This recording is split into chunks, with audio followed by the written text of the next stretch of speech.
Is it conceivable that you will ever visit Archie Bunker and he will visit you? I've thought about it quite often, and I wish it could happen. What if everything you thought you knew about Sanford and Son was only half the story? For decades, fans laughed, cried, and quoted the legendary lines, but behind the cameras there were hidden truths, shocking dynamics, and untold struggles that shaped the show in ways nobody expected. Now, after years of silence, the cast has revealed secrets that flip the script on one of TV's most iconic sitcoms. And fans are stunned. The story of Red Fox's rise is one of the most fascinating paradoxes in television history. On one hand, he was the man America welcomed into their living rooms every week as Fred Sanford, a grumpy yet lovable junk dealer who made millions laugh with his over-the-top fake heart attacks and sharp one-liners. On the other hand, before he ever stepped onto the set of Sanford and Son, Red Fox had built a reputation in nightclubs and on stage as a comedian whose material was anything but family-friendly. He was the king of blue comedy, performing routines laced with profanity, sexual jokes, and edgy commentary that had no place on network television in the early 1970s. That gap between the Red Fox the public thought they knew and the Red Fox who had carved his path through smoky clubs was striking. It was the very definition of a persona paradox. Born John Elroy Sanford in St. Louis in 1922, Red Fox's stage name came from a childhood nickname and his reddish complexion. Long before he was famous, he hustled to survive, performing mime, singing, and telling jokes in Harlem clubs. By the late 1940s, he was performing with Slappy White, another up-and-coming comic, and together they built a strong act that paid surprisingly well for the time. Red's wit and raw stage presence set him apart. He was fearless, saying things that others wouldn't dare, and audiences loved him for it. His reputation spread, not as a safe comic, but as one who pushed boundaries. In Las Vegas, he was pulling in thousands of dollars a week, and by the mid-1960s, television producers began to notice him, even if they weren't quite sure how to use him. This, in turn, ensured his drama salary would soar as the television producers began to notice him, even if they weren't quite sure how to use him. When he was invited to appear on The Today Show, and later The Tonight Show, many in the industry worried his nightclub persona would scare off sponsors. But Red Fox understood performance in a way that few others did. He knew when to push the edge and when to pull back, when to shock and when to charm. That talent gave him an opening to something bigger, a chance to bring his humor, filtered through the lens of television, into mainstream America. That chance came in 1972 when NBC took a risk and adapted a British sitcom called Steptoe and Son into what would become Sanford and Son. The gamble was simple but bold. Could Red Fox, with his rough edges, connect with middle America in a family sitcom? The answer was a resounding yes. The show rocketed into the top 10, and for much of its 5-year run, it held its spot as one of the most popular programs on television. Our episode next week, Katika Chaba's The Telling of the Tide Watch program on television. Fred Sanford became iconic. His exaggerated, "This is the big one, Elizabeth," clutching, his heart routine still remembered today. The very man who had once been too controversial for TV was now its biggest star. But success didn't erase Red's fiery personality. He knew his worth and wasn't afraid to demand it.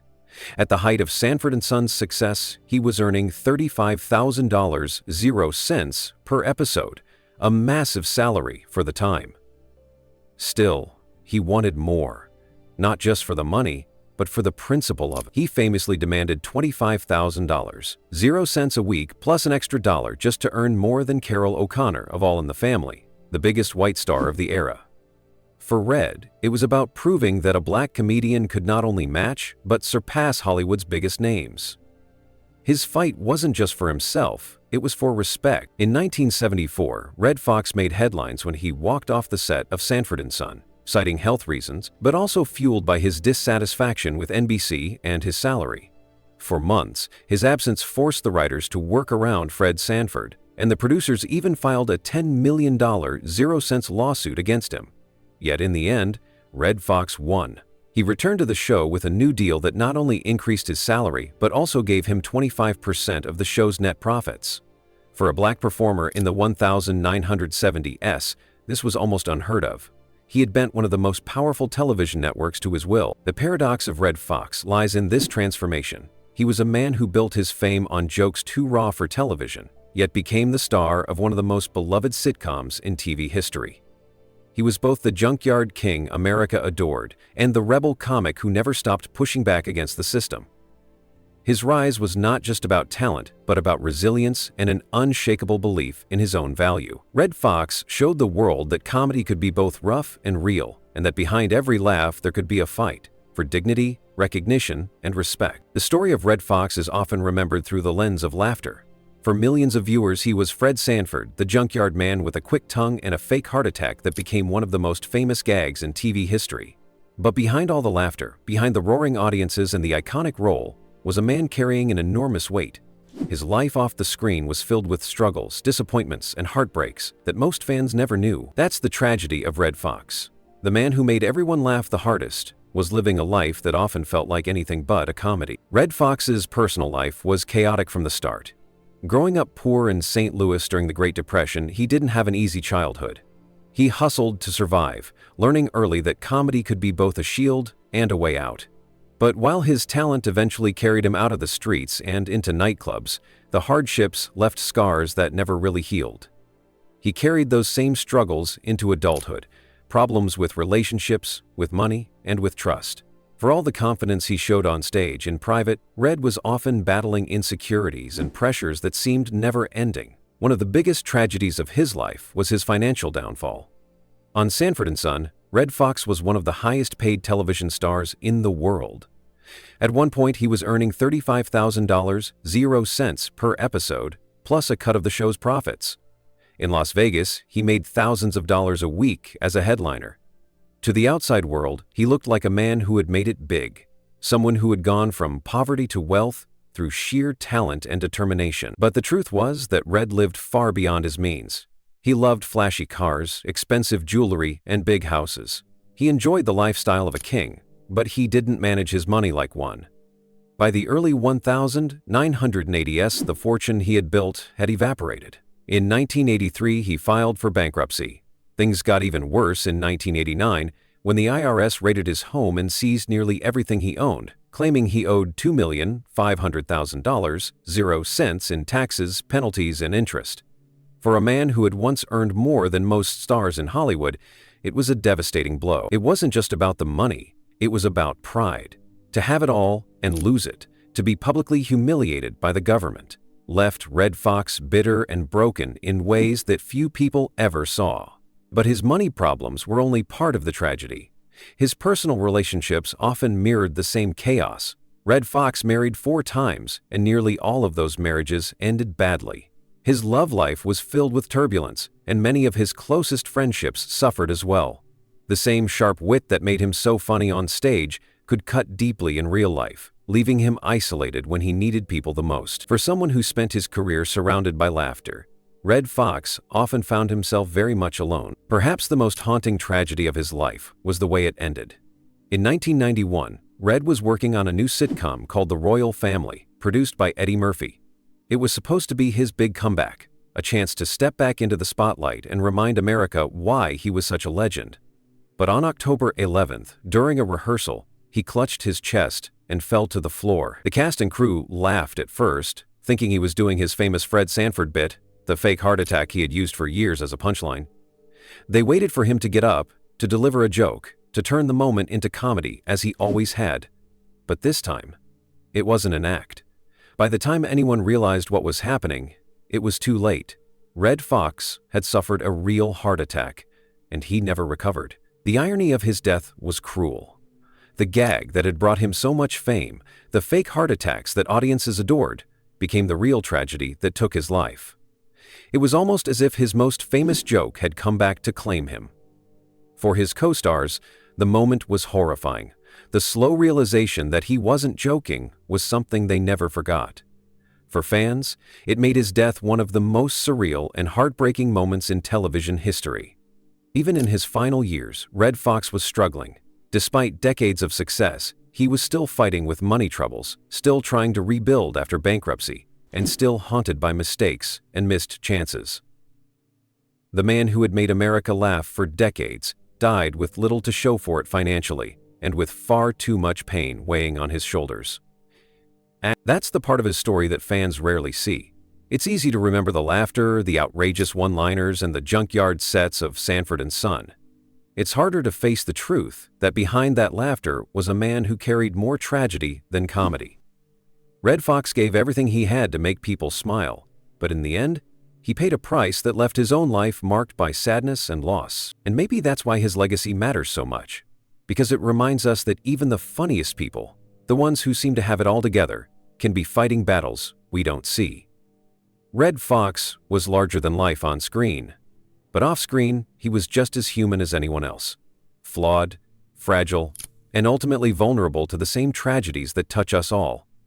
His laughter was real, but so was his pain. The set of Sanford and Son looked like a place full of laughter, but behind the jokes and one-liners, there were tensions that almost never made it into the public eye.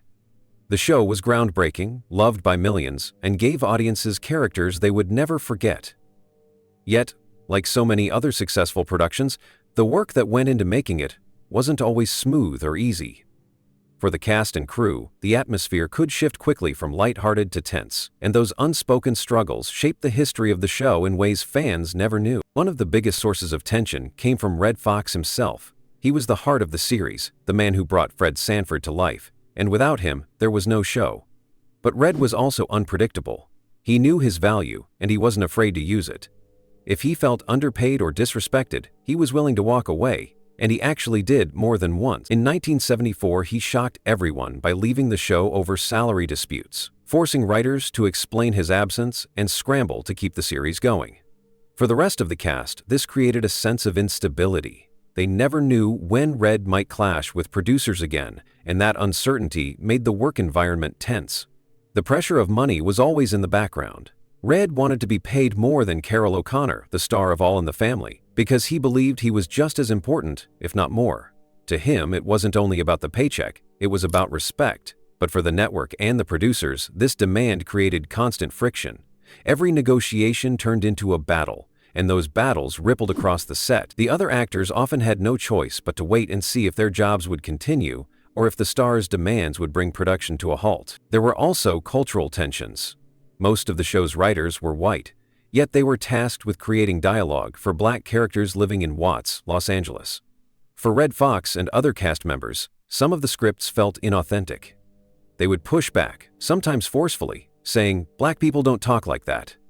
These arguments over language and representation weren't small.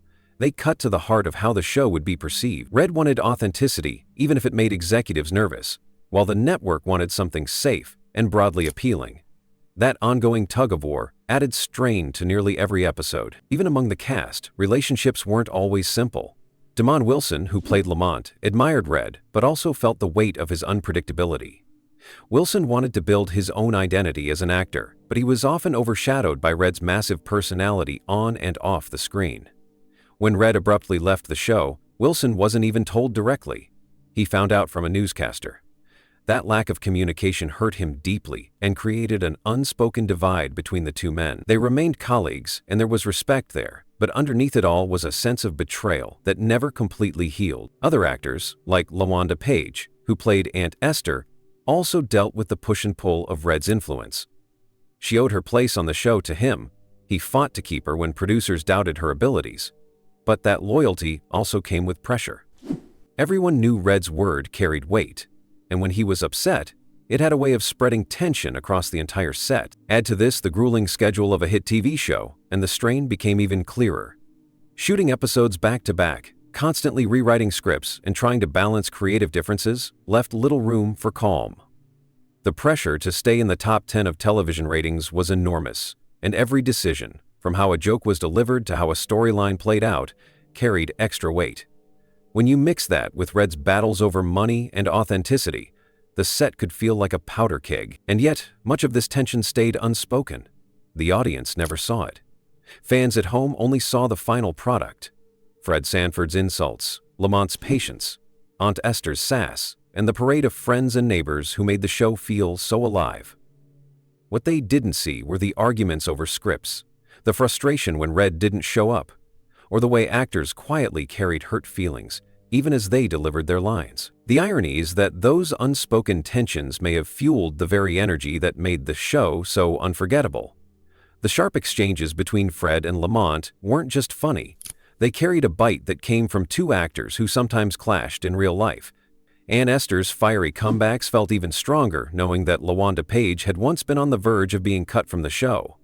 The comedy worked so well because in some ways, the emotions behind it were real, but that doesn't mean the tensions didn't take a toll. For Red, the battles over money, respect, and creative control wore him down. For Demond, the lack of open communication left scars.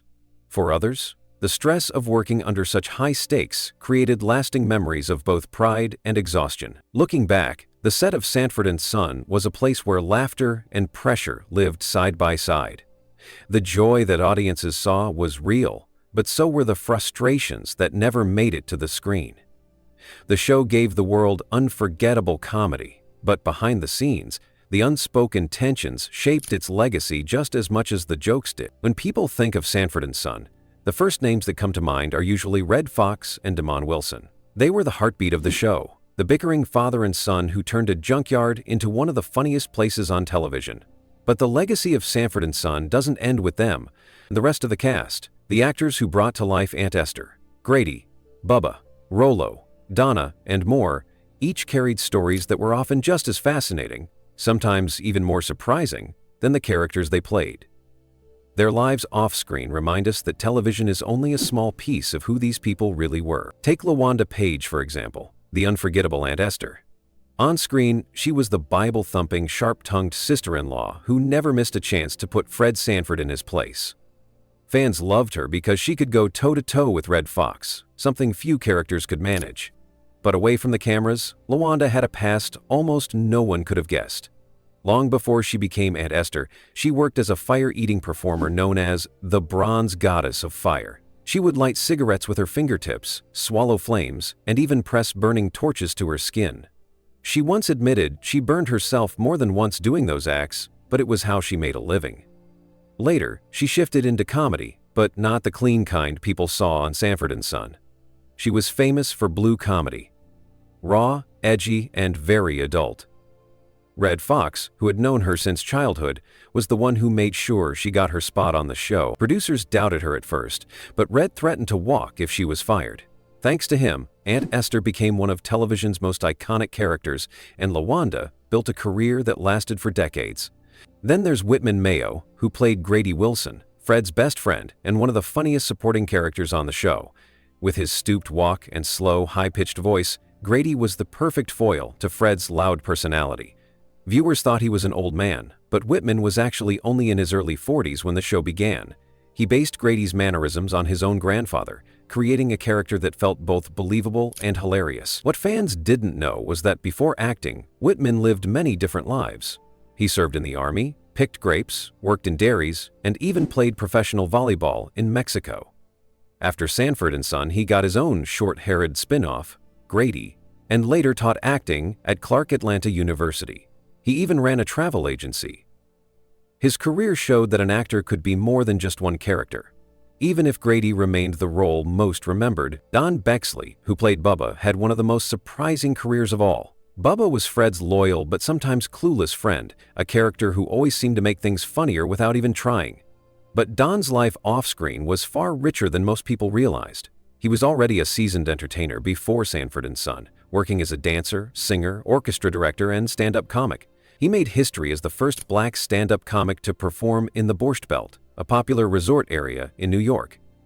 His lifelong friendship with Red Fox, which spanned nearly 50 years, was the reason he joined the show.